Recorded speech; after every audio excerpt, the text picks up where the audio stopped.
안녕하세요. 저는 귀여운 손녀를 키우고 있는 평범한 할머니입니다. 여러분들은 사주팔자, 미신, 이런 것들을 믿으시는 편입니까? 믿으실지 안 믿으실지 모르겠지만 저는 한때 안 믿는 사람이었어요. 과거엔 안 믿는 사람이었으나 지금은 솔직히 진짜 그런 게 있는지 잘 모르겠어요. 어쩌면 정말 사주라는 게 실제로 존재하는 게 아닐까라는 생각이 가끔 들 때도 있어요. 왜 제가 이런 고민을 하게 됐는지 지금부터 여러분들께 들려드리려고 해요.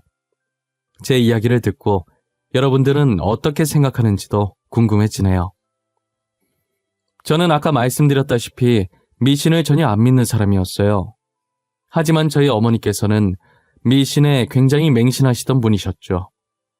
그래서 제가 아주 갓난아기 때 어머니께서 제 사주를 본 적이 있으셨어요. 저는 타고난 팔자가 사나워서 주변 사람을 잃기 쉽다고 했다는 거예요. 특히나 남자와는 상극이고 여자와 잘 맞는다고 했다더라고요. 사주라는 게 정말 있는 건지 아니면 우연의 일치였던 건지는 잘 모르겠지만 저는 아버지와의 추억을 전혀 기억 못할 정도로 정말 어릴 때 아버지께서 병으로 돌아가셨었어요. 그래서인지 안 그래도 미신에 맹신하던 어머니는 확실히 사주팔자가 있다고 믿게 되셨고 늘 제게 사람을 사귈 때 깊게 사귀지 말고 남자는 피하라고 하시더라고요. 심지어 좋은 사주를 가진 생일을 돈 주고 사자는 말도 안 되는 소리까지 하셨었어요. 저는 미신을 안 믿었으니 당연히 사주팔자 같은 것도 믿지 않았죠. 그래서 어머니의 말씀을 주의 깊게 새겨듣지를 않았고 돈 주고 생일 사서 팔자 바꾸면 모든 사람이 다 생일을 돈 주고 사겠다고 말 같지도 않은 소리 하지 말라고 했어요. 어머니는 정말 제 생일을 살 기세였지만 저의 만류로 사지 않으셨어요. 저는 홀어머니 밑에서 자라 대학은 생각도 하지 않았고 고등학교도 겨우 졸업한 후 졸업을 하자마자 남들보다 일찍이 일을 시작했었어요. 당시 저는 쉬는 날 같은 거 없이 평일엔 공장, 주말엔 식당 일을 하면서 닥치는 대로 돈을 모았어요. 거기다 낮에 식당을 열면 오전에 남는 시간도 아까워서 오전에만 가는 아르바이트를 구해서 일을 했었어요. 그렇게 저는 잠자는 시간을 제외한 나머지 시간은 일을 하며 열심히 살았었어요. 이런 식으로 하루도 빠짐없이 매일을 바쁘게 일하다 보니 당연히 연애할 시간도, 아니 연애를 해야겠다는 생각을 할 시간도 없었어요. 그러다 공장에서 같이 일하던 제 또래 남자와 연애를 하고 결혼까지 하게 되었어요. 저희는 결혼 후 신혼집으로 원룸을 구해 공장을 계속 다니며 밑바닥부터 시작을 했어요. 저는 주말마다 하던 식당 일을 그만두고 각종 자격증 따서 공장을 나와 다른 회사에 취직을 했고 남편은 공장 사장님께 잘 보여 운 좋게 다른 건설회사에 좋은 조건으로 취직을 할 수 있게 됐어요. 남편과 저는 회사에 들어가기 위해 안 해본 일도 안 해본 공부도 없었던 것 같아요. 그래도 저희가 운이 따라주는지 둘 다 꽤나 괜찮은 회사에 들어가게 되었죠. 게다가 그동안 모아왔던 돈과 공장에서 받은 퇴직금으로 전세지만 빌라로 이사도 가게 되었어요. 그동안 돈 모은다고 이세 계획은 없었는데 결혼한 지 3년 만에 이사 가고 처음으로 이세 계획도 짰었어요. 임신이라는 게 결코 쉬운 일이 아니라는 걸 알고 마음의 준비를 단단히 하고 있었어요. 그런데 저희가 예상했던 것과 다르게 한 번만에 바로 임신이 된 거예요. 매일 일에 찌들려 있던 저희는 임신 소식에 처음으로 활짝 웃어본 것 같아요. 저와 남편은 부부금슬이 좋아서 싸워본 적도 사소한 말다툼을 해본 적도 없었어요. 그런 저희가 딱 한 번 말다툼 아닌 말다툼을 했던 게 임신 후 직장 문제 때문이었는데요. 저는 계속 일을 할 수 있었는데 남편은 아이보다는 제가 걱정돼서 일을 그만두게 하더라고요. 아무래도 제 영양분이 다 아이한테 가고 거기다 일하다 보면 스트레스까지 더해지니까 남편은 제 몸이 망가질까봐 그게 제일 걱정이었던 거예요. 당신 일 그만두면 안 돼? 나 진짜 당신 건강 해칠까봐 걱정이야. 아기야 뭐 잘못되더라도 다시 가지면 되는 거지만 당신이 아픈 건 도저히 못 보겠어. 아이고 또 벌써부터 오버하시네. 내가 알아서 잘해 이 양반아. 내가 어떻게 들어간 회사인데 육아휴직 쓸 수 있을 때까진 버틸 거야. 아, 몸 상하면 어쩌려고 그래, 정말. 나는 당신밖에 없어. 아이보다 당신이 더 중요하다고. 그러니까 회사 다시 잘 생각해봐. 나는 당신이 그만두는 게 맞다고 봐. 여보, 밖에 나가서 그 소리 하면 유난이라는 소리 들어. 혹시 나 임신한 몸으로 전쟁터 나가니? 만삭인 몸 이끌고 나보다 더한 일 하시는 분들도 있어. 그러니까 걱정 그만해. 결국 제 고집을 꺾지 못한 남편은 출근을 하되 최대한 무리 안 가는 선에서 일하라고 신신당부를 했어요. 그래도 이게 다 남편이 저를 걱정해서 이러는 거니까 말다툼을 해도 기분이 나쁘진 않더라고요. 저는 만삭이 될 때까지 일을 하고 육아휴직을 받은 후에 아들을 무사히 출산했어요. 그리고 어느 정도 육아를 해놓고 아들을 저희 집과 가까운 친정어머니 집에 맡겨두고 복직을 하게 됐어요. 아들이 남편을 닮아 순해서 친정어머니한테 맡겨도 전혀 울지 않고 밥도 잘 먹는다고 하더라고요. 저희는 뱃속에서부터 얌전해서 효자라고 생각했는데 태어나서도 효자라며 아들 바보가 되어 있었죠.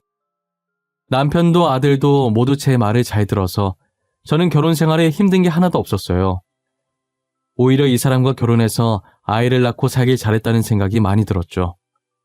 지금처럼 이대로 싸우지 않고 셋이서 평생 같이 살자는 다짐도 많이 했었고요. 하지만 제 팔자가 살았다라는 것을 잊고 살지 말라는 뜻인 건지 저희 아들이 10살이 되던 무렵에 남편이 일을 하다 사고로 그만 직사를 한 거예요. 심지어 사고가 난 날 남편의 업무도 아니었고 건설 현장에 갈 일도 없었는데 상사가 급한 일이 생겨 남편에게 대신 부탁하는 바람에 갔다가 사고를 당하게 된 거였어요. 저는 남편의 시체를 직접 확인하고도 죽었다는 사실을 믿고 싶지가 않았어요. 시체를 붙잡고 일어나라고, 왜 몸이 차냐고 자는 거 안다면서 소리 지르고 난리를 쳤었어요. 하지만 남편은 정말 나쁘게도 끝까지 제 말에 대답을 해주지 않았고 눈을 뜨지 않았죠. 장례식장에서도 남편 영정사진을 보며 하염없이 눈물만 흘렸던 것 같아요. 저는 그때까지만 해도 제 팔자 때문에 남편이 죽었다는 생각을 해보지 않았어요. 아예 어머니께서 제 사주를 봤었다는 사실도 까맣게 잊고 있었죠. 그저 왜 이런 일이 제게 일어나는지 신세한탄만 했던 것 같아요.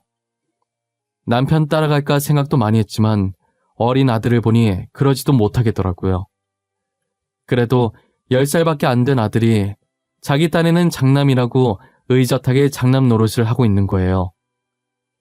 울어서 지친 제게 다가와서 아무 말 없이 제 손을 잡는데 저 조망만한 손이 얼마나 의지가 됐는지 몰라요. 저는 이 아이를 봐서라도 이전보다 더 열심히 살아야겠다는 생각을 했어요. 이렇게 어린 아들도 담담하게 잘 버텨주고 있는데 제가 여기서 무너지면 안 되잖아요. 그리고 남편도 제가 본인 때문에 무너지는 걸 결코 바라지 않을 테고요. 저는 혼자서라도 열심히 아들을 키우기 위해 제 퇴직금과 집 전세금, 그리고 그동안 저희가 모았던 돈으로 뒤편에 조그만 방 하나가 딸린 가게를 구해서 일도 하고 생활도 하기 시작했어요. 남편 퇴직금과 사망보험금도 있었는데 그 돈은 차마 쓰질 못하겠더라고요. 그래서 제가 가지고 있던 모든 돈을 끌어모아서 겨우 가게를 구할 수 있었어요. 할 줄 아는 거라곤 음식 만드는 것뿐이라 분식집을 하게 되었어요. 싼 가격에 나온 가게라 기대도 안 했었는데 위치가 너무 좋은 거예요. 근처에 학교가 하나 있었고 학원도 군데군데 있어서 아이들이 자주 사 먹으러 왔었어요. 아이들 주머니 사정을 생각해서 최대한 싸게 팔았더니 장사가 잘 되더라고요. 학교 마치고 학원 마치고 허기진 배를 채우러 아이들은 늘 저희 분식점을 찾아왔죠. 그렇게 저는 분식집을 운영하며 아들을 키워왔어요. 아들은 성인이 될 때까지도 제게 반항 한번 하지 않았고 말대답했던 적도 없었어요. 항상 아들을 보면서 또래 애들답지 않게 투정도 부리지 않고 일찍 철이 들어 버린 것 같아 미안했어요. 고등학교 졸업하고 바로 일해서 제게 보탬이 되고 싶다고 하는 걸 얼마나 말렸는지 몰라요. 지금 성적도 좋은데 이대로 대학을 포기하는 건 너무 아쉽다고 대학을 가야 더 좋은 곳에 취업할 수 있다고 달래고 또 달랬었죠. 어머니, 저 졸업하면 바로 일 시작할 거예요. 이제 성인이니까 저도 어머니께 조금이나마 보탬이 되어드리고 싶어요. 그게 무슨 소리야. 일을 하겠다니. 대학 가야 할 애가 일을 왜 해? 너는 아무것도 신경 쓰지 말고 대학 갈 준비나 해. 싫어요. 저도 일할래요. 돈 벌 거예요. 그동안 어머니께서 저 힘들게 키우셨는데 하루라도 빨리 어머니 짐 덜어드려야죠. 내가 언제 돈 벌어달라고 했어? 아니잖아. 성적도 좋으면서 왜 그러는 거야. 대학 가. 대학을 가야 더 좋은 곳, 돈 더 많이 주는 곳에 취업을 하지. 지금 너 공장밖에 못 가. 제게 한 번도 말대답한 적 없던 아들이 처음으로 제 말에 반대 의견을 내놓더라고요. 아들이 어떤 마음으로 그렇게 말한 건지 잘 알지만 괜히 저 때문에 아들 인생을 망치고 싶지 않았어요.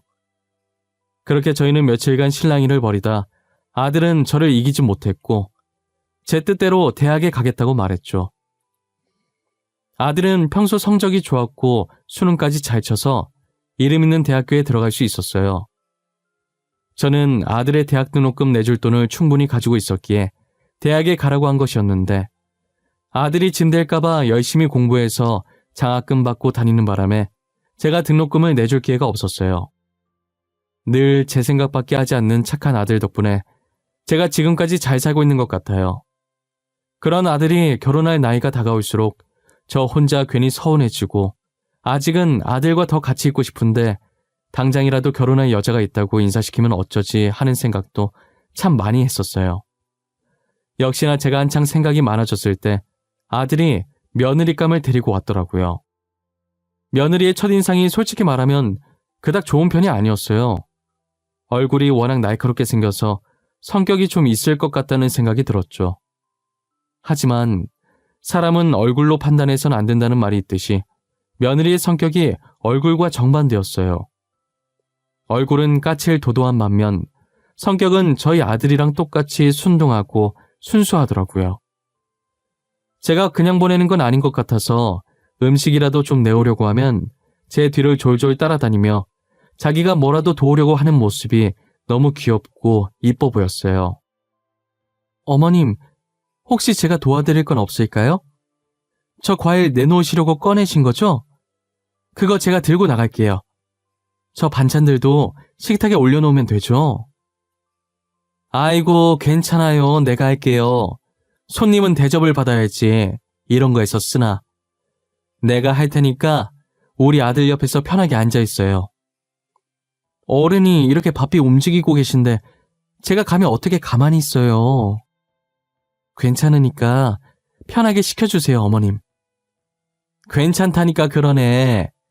그럼 아가씨는 앉아있어요. 차라리 내가 아들 시킬게. 아가씨도 남의 귀한 집 자식인데 시켜 먹으면 안 되지. 그래, 내가 할게. 저기서 쉬고 있어. 손님이 무슨 일을 해. 엄마, 이거 가지고 나가면 되는 거지? 필요한 거 빼놓으면 내가 가지고 나갈게.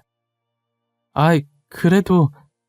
그럼 밥이랑 수저만 내가 가지고 나갈게. 이건 나도 양보 못해. 어머님, 밥은 저한테 주세요.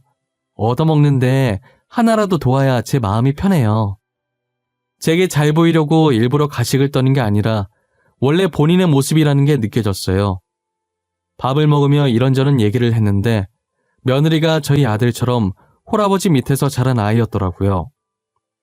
아버지께 교육을 어찌나 잘 받았는지 말과 행동이 요즘 애들 같아 보이지 않았고 홀어머니 밑에서 자라 철이 일찍 든 저희 아들이랑 비슷한 게 끼리끼리 잘 만났다는 생각이 들었어요. 저는 이런 아이라면 결혼도 하고 둘이서 평생 싸울 일 없겠다 싶어서 바로 결혼을 허락했어요. 그날 며느리와 함께했던 건 잠깐의 시간이었지만 그 시간 동안 서로를 배려하는 모습이 정말 보기 좋았어요. 결혼하고 며느리는 저와 같이 살기를 원했지만 제가 한사코 반대를 했고 같이 살지 못한다면 일이라도 도와드리고 싶다고 하길래 저는 며느리 고집을 꺾지 못하고 결국 같이 일을 하기 시작했어요. 눈치도 빠르고 손도 얼마나 야물딱지던지 제가 따로 손댈 구석이 하나도 없었어요. 주변에서 며느리와 있으면 자주 부딪힌다는 말을 자주 들었어서 걱정을 많이 했었는데 걱정과 달리 저는 며느리와 사이좋게 행복하고 재미있게 일을 했던 것 같아요. 그리고 며느리가 손자와 손녀까지 낳아서 저희 집엔 아이든 어른이든 웃음소리가 끊이질 않았죠. 저희 가족들 중에 누구 하나 화내는 성격이 없어서 항상 평화로웠어요. 이 평화로움이 평생 지속되길 바랐지만 저희의 평화가 깨지는데 5년이라는 시간밖에 걸리지 않았어요. 저희 큰 손자가 5살이 되던 무렵이었는데요. 저와 며느리는 여느 때처럼 가게에서 일을 하고 있었어요. 그때 주머니 안에 넣어둔 전화가 요란하게 울렸지만 그날따라 손님이 많아서 전화 받을 틈이 없었죠. 어느 정도 사람들이 빠졌을 때 물 마시며 숨을 돌리려는 순간에 다시 전화가 울리더라고요. 번호도 확인 안 하고 받았는데 병원이라고 저희 아들이 사고를 당했는데 위급하다고 하는 거예요. 저는 그대로 휴대폰을 떨어뜨리고 정신이 풀린 채로 허겁지겁 병원으로 달려갔어요. 며느리가 뒤에서 어디 가냐며 저를 불렀지만 제 귀에 들리지 않았어요. 병원으로 가는 택시 안에서도 제발 사람만 있어달라고 기도하고 또 기도했죠. 저는 택시 내리면서 신발 한 짝을 떨어뜨린 것도 모른 채 병원 안에서 아들을 찾아다니기 바빴어요. 하지만 병원에 도착하니 이미 아들은 숨을 거둔 뒤였고 저를 반기는 건 흰천을 뒤집어 쓴 아들이었어요. 숨을 한번 들이킨 뒤 떨리는 손으로 흰천을 내려 얼굴을 확인하는데 아들의 몰골이 처참하더라고요. 저는 다리에 힘이 풀려 그대로 주저앉아 아무 말도 못하고 눈물만 흘리고 있었어요. 며느리는 떨어뜨린 제 휴대폰을 열어 최근 기록에 있던 번호로 전화해 병원인 것을 확인했고 뒤늦게 저를 찾으러 병원을 뛰어다니다 저와 아들을 발견하곤 소리를 지르며 손으로 입을 막았어요. 제가 정신을 못 차리고 있자 며느리가 침착하게 의사에게 무슨 상황이냐고 물어보더라고요. 선생님, 저희 남편 어떻게 하다가 이렇게 된 건가요? 교통사고 난 건가요? 한 아이가 공을 떨어뜨려서 주우러 갔는데 갑자기 아이 쪽으로 화물차가 오는 바람에 환자분께서 아이를 구하려고 뛰어드셨어요. 그러다 이렇게. 그럼 그 자리에서 직사한 건가요? 저희 남편 살 가능성은 하나도 없었던 거예요? 병원에 왔을 당시 의식이 살짝 있으셨고 만약 수술을 했다면 살 가능성이 희박하게 남아 있었지만 저희가 수술 동의서를 작성하지 않으면 수술을 진행하지 못합니다. 그래서 몇 번이나 전화를 드렸었는데 저희 아들은 손자와 비슷한 또래의 아이를 구하려다 사고를 당해 세상을 떠나버리고 말았어요. 만일 수술을 했다면 낮은 확률이긴 하지만 그래도 살 가능성이 있었는데 저희가 일한다고 전화를 받지 못해 아들을 살릴 기회조차 날려버린 것이에요. 그날 전화만 받았다면 수술이라도 받아왔을 텐데 제가 아들을 죽인 거나 마찬가지였어요. 의사의 말을 듣고 주먹으로 제 가슴을 얼마나 쳤는지 몰라요. 내가 전화만 받았어도 우리 아들 내가 죽인 거야. 전화 받았으면 이렇게 안 갔어. 분명 살았을 거야. 내가 죽였어. 내가 우리 아들을. 어머님 잘못 아니에요. 저도 전화 못 받았어요. 제 잘못도 커요. 정말 죄송해요. 저라도 전화 받았어야 하는데. 아니다. 내 잘못 맞아. 내 새끼 이렇게 죽어가는 줄도 모르고 그놈의 돈이 뭐라고. 돈 벌려다가 내가 내 새끼 죽인 거야. 수술도 못 해보고 떠나보냈어. 저와 며느리는 끌어안고 아들이 저렇게 된 건 서로 자기 탓이라며 울었어요. 아들이 살리고 떠난 아이의 부모님은 저희를 찾아와 죄송하다고 그리고 감사하다고 고개를 숙였어요. 모든 장례식 비용을 지불하겠다고 무슨 말로도 위로가 안 되겠지만 정말 죄송하다며 울었어요. 저는 그 아이의 엄마 손을 잡으며 저희 아들이 살린 귀한 목숨이니 아이를 소중히 키워달라고 제 아들이 바친 목숨이 아깝지 않게 잘 키워달라고 하니 아이의 엄마는 울면서 고개를 끄덕였어요. 저와 며느리는 아들의 마지막 배웅을 해준 후 가게로 돌아왔어요. 정말 추억이 많은 장소지만 아들을 죽인 장소나 마찬가지인 이 가게에 더 이상 있고 싶지가 않았어요. 결국 저는 가게를 다른 사람에게 팔아버렸고 그 돈으로 혼자 살 만한 조그만 집을 구했어요. 며느리는 자신의 집에서 살라고 했지만 이제 남편도 없는데 더 이상 시어머니까지 모실 필요가 없으니 저는 며느리의 제안을 완강히 거절했어요. 혹시나 제가 다른 생각을 하지 않을까 걱정됐는지 며느리는 수시로 저희 집을 들려서 제 안부를 묻고 이것저것 필요한 게 없는지 꼼꼼하게 본 뒤 챙겨주곤 했어요. 그러다 문득 저는 저희 어머니께서 예전에 제게 말씀해 주셨던 사주가 생각이 난 거예요. 너는 항상 조심해야 돼. 그 무당이 너 팔자 사납다고 조심해야 된다더라. 주변 사람 잃기 십상이래. 너 때문에 죄 없는 사람들이 죽을 수도 있어. 죽기까지요. 알겠어. 조심할게, 엄마. 그 말 지금 몇 번째인 줄 알아? 귀에 딱지 앉을 것 같아. 그러니까 그만해. 내가 알아서 잘할게. 너는 남자랑 안 맞다고 하니까 나중에 결혼하면 남편한테도 조심하라고 하고 자식으로 아들 낳으면 아들한테도 조심하라고 일러. 알겠어? 알겠다고 엄마. 이제 제발 그만 좀 해. 지겨워 죽겠어. 꿈에서도 그 소리 들릴 것 같아. 진짜 진절머리나. 걱정되니까 그렇지. 네 아빠도 죽었잖냐. 그 무당 용하다고 소문났어. 그 사람이 말한 것 중에 틀린 거 하나도 없었다더라니까. 지금 엄마 말은 내 팔자 때문에 아빠가 병 생겨서 죽었다는 말이야? 그럼 내가 아빠 죽인 거냐고. 무슨 말 같지도 않은 소리야? 당시엔 미신, 사주팔자 같은 거 믿지 않아서 지금까지 무심결에 넘어갔었는데 아버지의 남편의 아들까지 죽고 나니 정말 제 사주 때문에 이렇게 된 건가 싶더라고요. 저는 손자를 살리기 위해서라도 며느리를 멀리해야겠다는 생각이 들었어요. 하지만 며느리는 제 말을 듣고도 그런 게 어디 있냐며 저를 멀리하지 않으려고 했죠. 제가 아무리 말해도 멀리할 것 같지 않아 저는 며느리에게 말하지 않고 이사를 가버렸어요. 그렇게 며느리와 연을 끊은 지 3년이라는 시간이 지났던 것 같아요. 이제 혼자의 생활이 익숙해질 때쯤 누군가 저희 집 배를 누르더라고요. 저는 택배인가 싶어 확인도 안 하고 문을 열어주었는데 문 앞에 며느리가 서 있는 거예요. 놀라서 인사도 못하고 있는데 며느리는 며칠 동안 있다 갈 거라고 하면서 저희 집으로 들어오더라고요. 아이들은 어떻게 하고 왔냐고 하니 친정 아버지께 맡기고 왔다고 하는 거예요. 제가 가란다고 해도 안 갈 게 뻔했기 때문에 일단은 차를 한 잔 꺼내줬어요. 여기까지는 어떻게 알고 온 거야? 혹시 누가 알려줘서 왔니? 내가 여기서 지내는 거 아는 사람 몇 없을 텐데. 친구분한테 3년간 졸라서 알아낸 거예요. 제가 3년 동안 찾아가서 물어봤는데 모른다고 하시면서 끝까지 안 알려주시더라고요.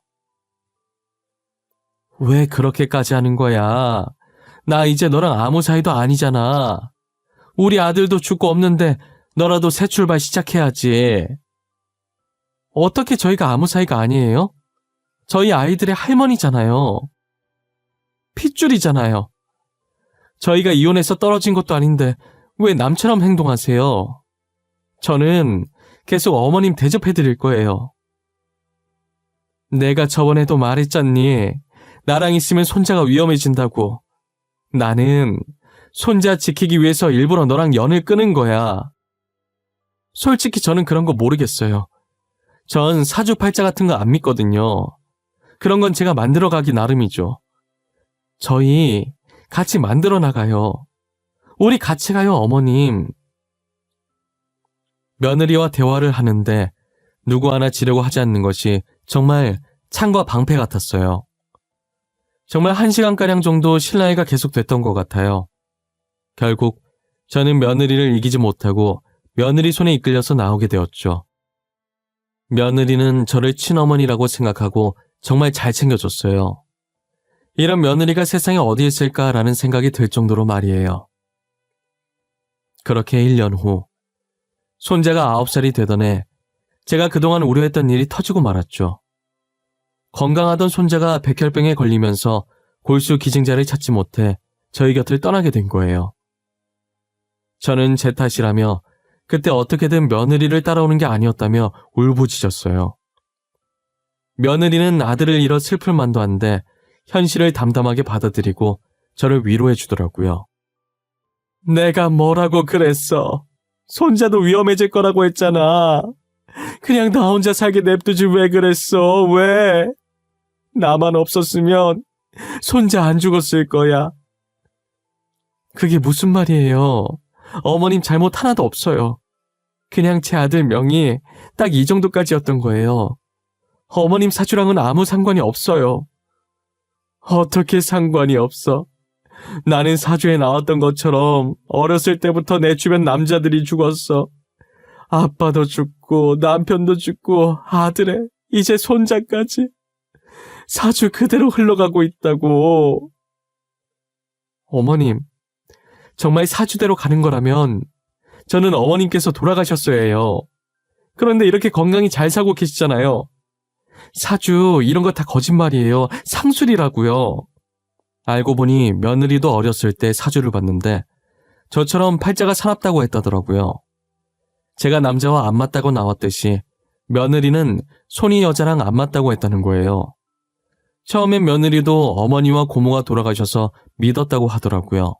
그런데 제가 이렇게 건강히 살아있으니 사주팔자 그런 거 다 거짓말이라는 생각이 들었대요. 그래서 자신은 거기에 얽매이지 않으려고 했고 저도 그런 말에 휘말리지 않게 하고 싶었대요. 제 사주가 어떻게 나왔든 사람들은 주어진 명대로 사는 거라고 자기 탓으로 돌리지 말라고 하더라고요. 사람이 죽는다는 게 그렇게 말처럼 쉬운 것도 아니고 며느리가 하는 말도 맞는 것 같은 거예요. 아버지, 남편, 아들, 손자의 죽음은 제가 어떻게 할 수 없는 사고였고 병이었으니까요. 정말 사주팔자라는 게 있다면 이 세상 모든 사람들이 다 좋은 사주 샀을 거라고 하더라고요. 예전에 제가 어머니에게 했던 말을 며느리가 그대로 해서 놀랐었어요.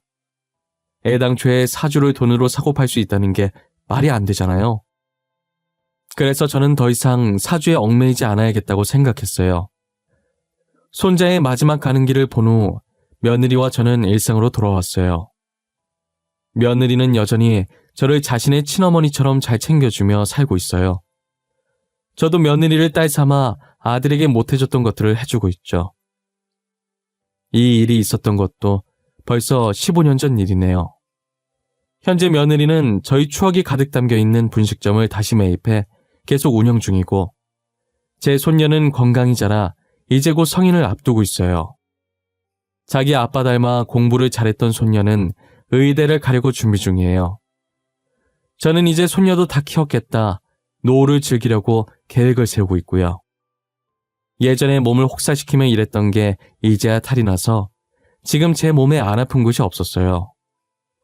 그나마 다행인 게 암이나 큰 병은 없었고 연골같이 나이 들면 아픈 곳들이 짜잘하게 아팠어요. 그래서 치료를 받으러 병원을 왔다 갔다 하는데 누군가 저를 발견하고 제 손목을 잡는 거예요. 김초룡 씨 어머님 아니세요? 혹시 저 기억 안 나세요? 김초룡 씨께서 20년 전에 저희 애 구해주셨잖아요. 그때 애기 엄마시구나. 이제 나이가 있어서 사람 얼굴을 잘 까먹네요. 안녕하세요. 어떻게 여기서 다 만나네요. 잘 지내셨어요? 저희 아드님 덕분에 아들과 잘 지냈지만 어머님은 어떻게 지내셨어요? 제가 어머님 안부 묻는 것도 정말 실례네요. 실례될 게 뭐가 있어요. 저도 잘 지냈어요. 그런데 병원에 어쩐 일이세요? 어디 아프신가? 저희 아들이 이 병원에 근무하거든요. 아드님이 살려주신 저희 아들 지금 잘 컸어요. 어머님 말씀처럼 저희가 소중히 잘 키웠어요. 나중에 아드님 만나면 떳떳하게 말할 수 있을 만큼요. 제 손목을 잡아챈 건 다름 아닌 저희 아들이 살린 아이의 엄마였어요. 저는 20년이라는 세월이 흘러 이미 아이의 엄마 얼굴을 잊은 지 오래였지만 아이의 엄마는 한순간도 제 얼굴을, 아들 이름을 잊은 적이 없다고 하더라고요. 그리고 늘 제가 한 말을 가슴속에 새기고 아이를 열심히 키우려고 애썼다고 했어요. 그런데 인연이라는 게 무서운 게 어떻게 많은 병원 중에 제가 다니는 병원 의사가 되었을까요? 저와 아이의 엄마는 어떻게 이런 인연이 다 있냐며 신기해했죠. 저는 아이의 엄마와 연락처를 교환해 종종 연락을 하곤 해요. 안 그래도 된다고 했는데 계속 음식 같은 것들을 제게 선물로 보내기도 했죠. 아들이 맺어준 좋은 인연들 덕분에 제 노후는 든든한 것 같네요. 며느리도 아이의 엄마도 이렇게나 저를 챙겨주니 말이에요. 이 행복도 언제까지 갈 수 있을지 모르겠지만 15년간 아무 일 없었던 것처럼 앞으로도 제 주위에 있는 인연들과 아무 탈 없이 잘 지냈으면 좋겠습니다. 제 사연은 이렇게 마치려고 합니다. 이 사연을 보시는 모든 분들도 부디 건강하시고 행복하셨으면 좋겠어요. 사주팔자에 얽매이지 마시고 본인 삶은 본인이 만들어 나가셨으면 좋겠습니다. 저도 남은 생 행복하고 즐겁게 살도록 노력할게요. 감사합니다.